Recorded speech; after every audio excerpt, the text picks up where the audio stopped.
Deputado, obrigado por receber a Citrus BR e começar com uma pergunta importantíssima para o setor. Um dos projetos prioritários da FPA é o projeto de lei 715 de 2023, autoria do deputado Zé Vitor, de Minas Gerais, que fala da compatibilização do trabalho de safra com o Bolsa Família.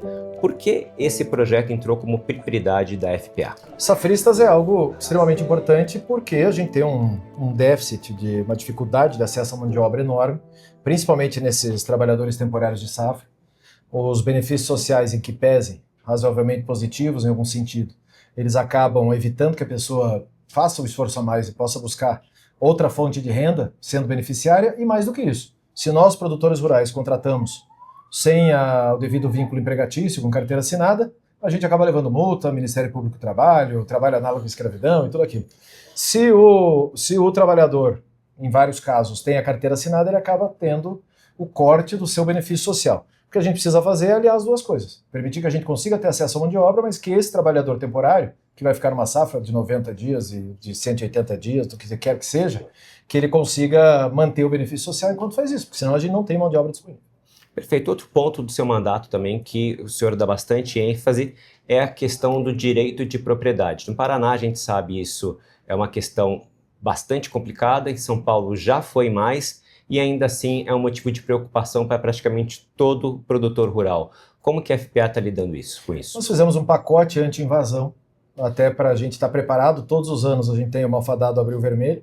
Isso faz com que haja movimentos estritamente políticos, que o interesse nunca foi a reforma agrária, sempre foi fazer movimentação política e ação política, de criar uma punibilidade, ou seja, criar uma pena, uma lei mais rígida e mais restritiva, para que eles entendam que não haverá impunidade, ou seja, que eles entendam que serão punidos se invadirem propriedade. Então a gente avançou já tirando eles de cadastro social, ou seja, quem invade terra não pode participar de programa do governo, aumentando a pena para esbulho possessório, criando dificuldades também no acesso a essa terra, ou seja, tirando automaticamente da lista de qualquer possibilidade de assentamento de reforma agrária quem invade, porque senão eles são utilizados por partidos e por movimentos como massa de manobra, e a gente não tem segurança jurídica nunca.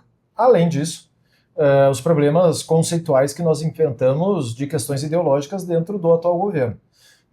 Uma onda enorme, né, uma predileção enorme por demarcação de novas áreas indígenas, né, e isso tem inviabilizado muitas áreas de produção no país. Posso dar o exemplo do meu estado, Paraná, a região oeste do Paraná, super afetada, com muitas áreas, não são nem brasileiros os que estariam ali contemplados com essas aldeias, sim, argentinos e paraguaios, principalmente, que atravessam a fronteira e se intitulam indígenas brasileiros, vão lá, saem com um renino documento do escritório da FUNAI lá em Guaíra, que seja, lá no noroeste do Paraná. Que loucura. E se julga no direito de invadir terra dos outros. E pior, o Supremo Tribunal Federal, conivente com isso, o ministro Fachin deu uma liminar, suspendeu todas as reintegrações de posse e ainda mandou a Força Nacional proteger os invasores. Para isso nós votamos o marco temporal, aprovamos o marco temporal, teve veto, derrubamos os vetos, foi para o Supremo reconheceu a legalidade da lei, que pese não reconheça a data do marco temporal, mas hoje, para ter qualquer tipo de estudo de demarcação ou demarcar qualquer área, tem que ter indenização prévia, justa, concordância do proprietário e um critério todo técnico utilizado para que isso ocorra. Vamos avançando de pouco em pouco, para e passo, para garantir o mínimo de segurança jurídica. Falando em segurança jurídica, falando um pouco na segurança do campo, do negócio, outro assunto bastante preeminente hoje é a questão do endividamento.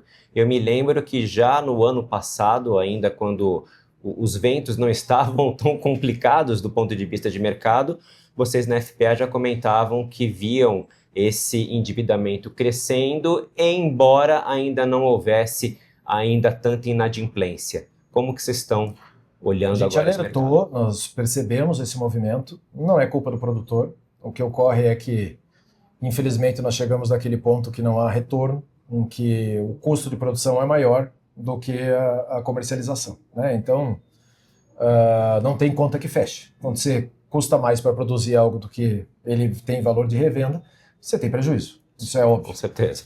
E isso é resultado de geopolítica, né? A gente está com um problema de duas guerras importantes em regiões de fornecedores de insumos agropecuários. Nós temos um problema econômico no país que é uma irresponsabilidade sem tamanho do atual governo em relação às contas públicas, que faz com que a gente tenha que ter uma taxa Selic de praticamente 15%. Essa taxa Selic nesse valor faz com que o custo do crédito para o produtor passe de 20, 22 de juro real. E isso inviabiliza qualquer acesso ao crédito. Sem contar a burocracia criada no entorno todo do produtor em relação às garantias reais que tem que dar para o financiamento, a possibilidade de acessar esse crédito, a inexistência do seguro nos planos safras das últimas 2 safras. Então, são diversos problemas que culminaram no dia que nós temos hoje, em que a gente tem uma boa parcela do produtor rural do Brasil endividado, uma inadimplência crescente, inclusive o próprio cooperativismo, que sempre teve uma segurança no recebimento desses créditos, acabou identificando muito fortemente o crescimento da inadimplência, e isso tem impacto direto na produção, na inabilidade, na incapacidade de produzir em novas áreas, a possibilidade de acessar crédito, e a gente tem que achar uma solução. Nós estamos trabalhando bastante, já aprovamos aqui na Câmara o 5122, à época 30 bilhões, hoje isso não serve nem para pagar 1/5 do problema. Nós estamos trabalhando no Senado já e agora de volta na Câmara com a alteração e a busca de outros fundos para nós chegarmos em quase 180 bilhões, que seria o suficiente para a gente dar um alento, né, acalmar um pouco o tamanho do problema para permitir que esse produtor continue na atividade. Porque a partir do momento que a instituição financeira não aceita mais garantia real, tem que fazer alienação fiduciária e não tem mais nada para dar em garantia, ele já está endividado, não tem como plantar. Né? É verdade, é verdade. Deputado, para finalizar, toda vez que a gente tem alguma questão relacionada à demanda de suco de laranja, a pergunta que mais chega na nossa rede é: coloca suco de laranja na merenda. A gente teve essa discussão aqui bastante, que seria na cesta básica, no caso, né, que o pessoal reclama, tanto na merenda escolar quanto na cesta básica, e nós tivemos um avanço importante na reforma tributária, que os sucos eles vão estar na alíquota do agro 60%. Me fala um pouquinho como é que foi essa caminhada. Veja, isso é o trabalho de vocês, muito na articulação junto conosco aqui, as entidades que representam o setor, você lidera uma delas, e a compreensão dos parlamentares e também por parte do governo, depois do nosso convencimento no voto, de que havia necessidade de valorizar quem efetivamente produz. A gente não pode perder a competitividade dos nossos produtos e inviabilizar o acesso a um produto importante como é o suco de laranja, por exemplo.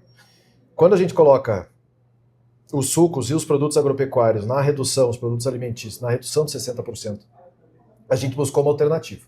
Essa alternativa era a gente sabendo que seríamos atropelados na reforma tributária, sabíamos que seria aprovada com o nosso apoio ou não, a gente precisava mitigar riscos e principalmente tentar resolver minimamente o setor. E avançamos muito. Muito, é verdade. 30 pontos. Verdade. Isenção produtor até 3.600, a própria cesta básica, a redução dos insumos agropecuários, dos gêneros alimentícios, a possibilidade de ter neutralidade no crédito, ou seja, tudo aquilo que a gente avançou e avançou muito bem em relação à reforma tributária. E os sucos, claro que foram super atendidos nisso também. Da laranjada fizemos um suco 100%. Suco 100% e bom ainda, hein?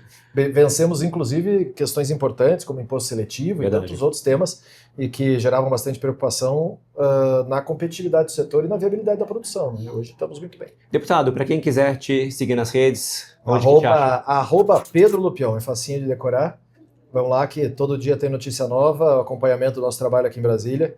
Hoje, inclusive, pauta extensa para a gente trabalhar e contem com o nosso trabalho sempre. Deputado, sucesso. Enfim, Citrus BR está sempre de portas abertas e obrigado aí por nos receber. Obrigadão, eu que agradeço.